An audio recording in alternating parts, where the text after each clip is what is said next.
Before watching the video, subscribe the channel and then click on the bell icon to get all the update videos.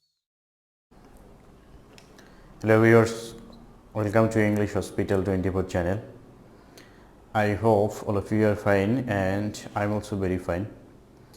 And today I would like to teach you an important topic which is part of my free spoken English, and in this channel I deliver several video lessons on the basis of how you can develop your spoken power and how you can develop your freehand writing power. So today I will show you how you can speak English, how you can make sentence, how you can complete your daily conversation using will and going to. In our daily conversation and in our freehand writing, we need to use will and going to. So where we should use going to and where we should use will, but both of them are used in future indefinite tense. So today I will clear it where you will use will and when you will use going to.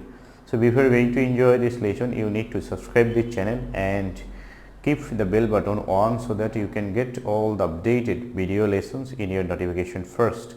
So this is a competition for you to subscribe this channel and keep the bell button. Let's see. Use of will and going to in future simple or indefinite tense. Indefinite tense. So going to will be used in pre-planned or planned work. Which work is pre-planned? Then and the work will be informal. Informal pre-planned work, then we will use going to.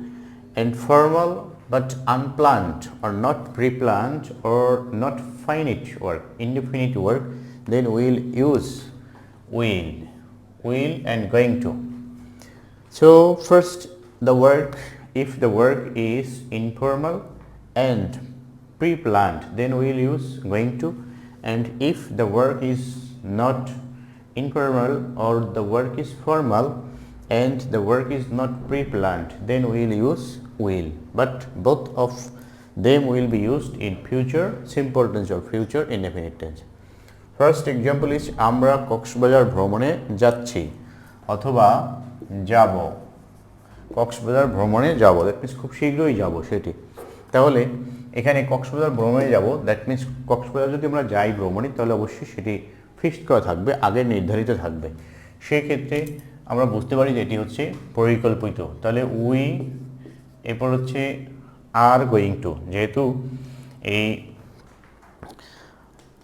Going to দিয়ে sentence তৈরি করতে হলে তার পূর্বে একটি be verb ব্যবহার করতে হবে। তাহলে এখানে আমরা বি ভার্ব, যেহেতু উই এর পরে আর বসে, উই আর গোয়িং টু ভ্রমণে যাচ্ছে, এরপরে মূল ভার্বের বেস ফর্ম ভিজিট কক্সেস বাজার।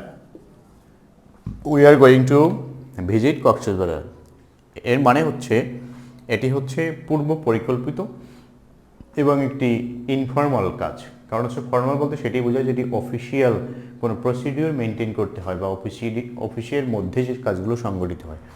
তো এটি হচ্ছে আমাদের ব্যক্তিগত পার্সোনাল কাজ ইন জেনারেল, এই জন্য এটি হচ্ছে ইনফর্মাল এবং এটি কোথাও যদি আমরা যাই তাহলে অবশ্যই তার একটি পূর্ব পরিকল্পনা থাকে, এই জন্য পরিকল্পিত কাজগুলোর ক্ষেত্রে গোয়িং টু আমরা ইউজ করবো সেটি।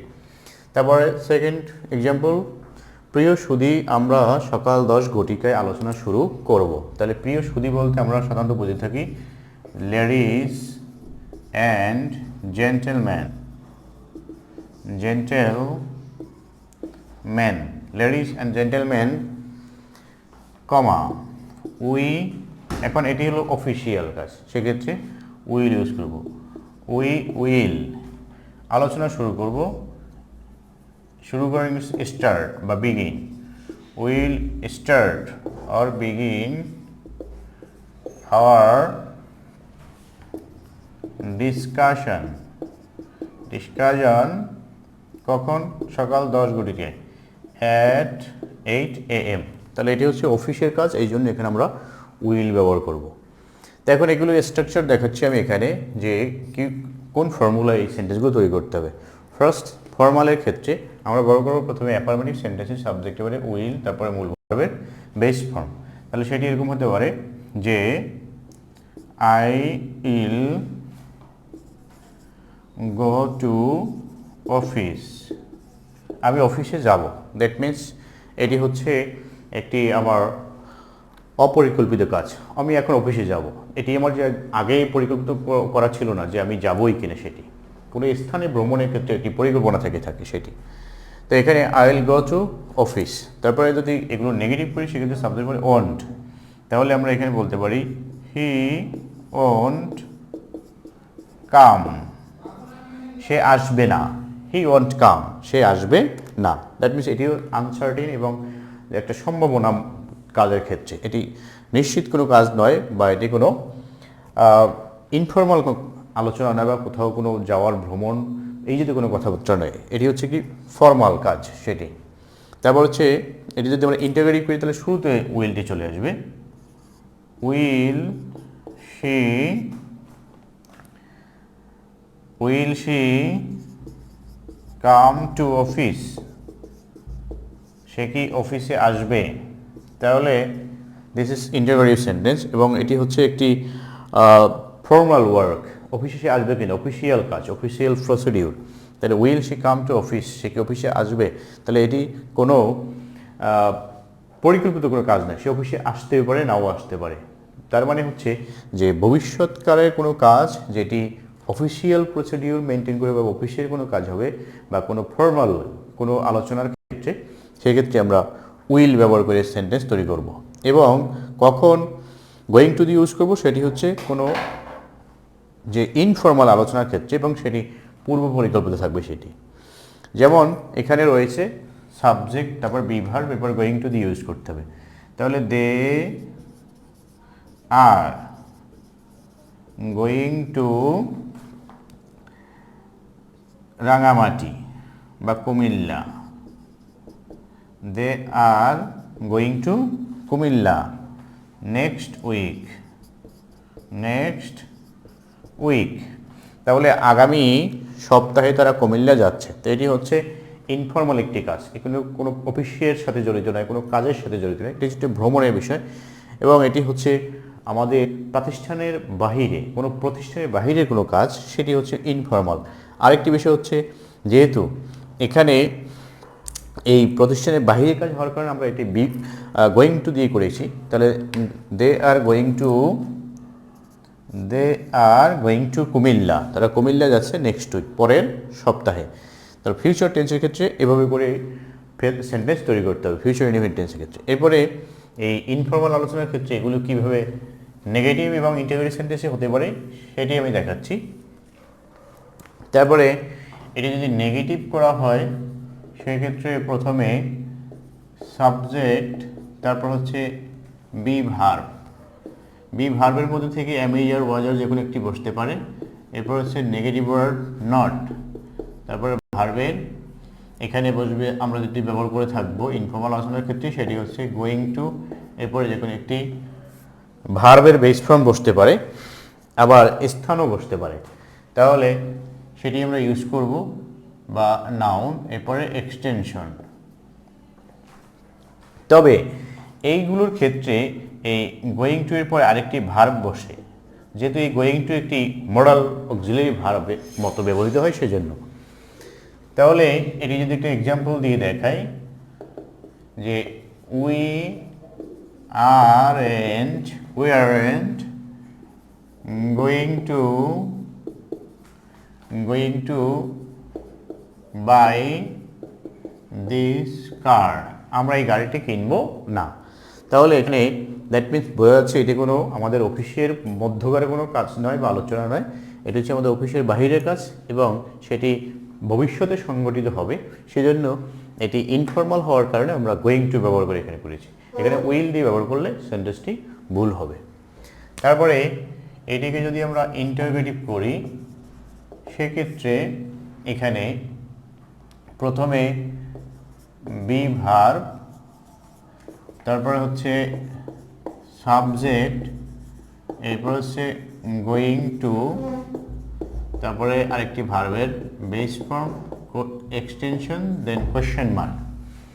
এখন এটি যদি একটা এক্সাম্পল আমি এখানে দেই, সেটি হচ্ছে ইজ শি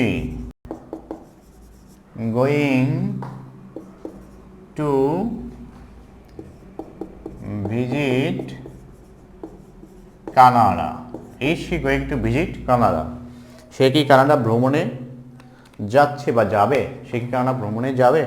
তার মানে হচ্ছে এটি ইনফর্মাল কাজ এবং হতেও পারে, নাও হতে পারে। আরেকটি যেটি ফিউচারের ক্ষেত্রে, আরেকটি আমি এখানে উইল ব্যবহারের ক্ষেত্রে সেটি বোঝাতে পারি যে হি পসিবলি, আর এখানে অক্সিলারিটি ইউজ করে দেখাই, হি উইল